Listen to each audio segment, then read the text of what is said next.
Hana, elderly, sat on her porch, feeling the familiar worn wood. The cherry blossoms, once a vibrant pink, were now falling like crimson tears, mirroring the sorrow in her heart. Her grandson, Taro, was gone, not through death, but through distance. A distance as vast as the ocean separating Japan from America. He had left years ago, chasing a dream of becoming a renowned architect. A dream that had taken him far from the small village nestled amongst the rice paddies.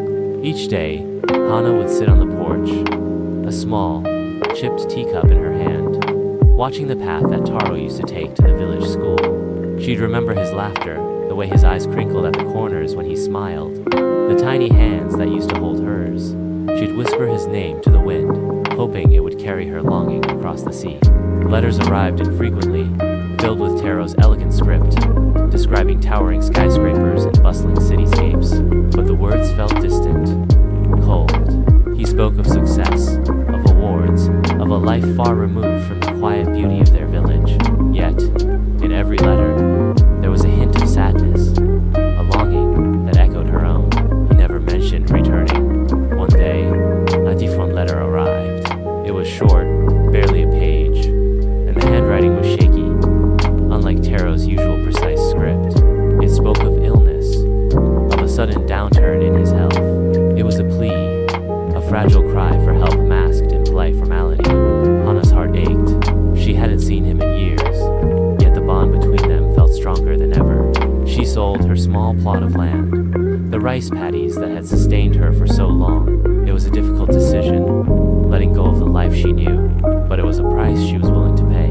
She used the money to buy a plane ticket, a journey that felt both terrifying and liberating. The bustling city was a stark contrast to her quiet village. She found Taro in a small hospital room, his face pale, his eyes holding a flicker of recognition. He was weak, but when he saw her, a faint smile touched his lips. He spoke little, his voice frail, but his hand held hers with surprising strength. They spent a few weeks together.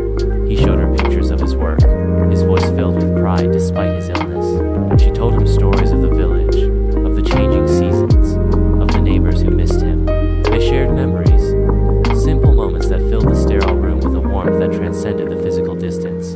Before he passed, Taro held her hand, his eyes peaceful. He whispered a word in Japanese, a word that meant home. Hana knew then that even though he had chased his dreams far away, he had found his way back to her, back to where he truly belonged.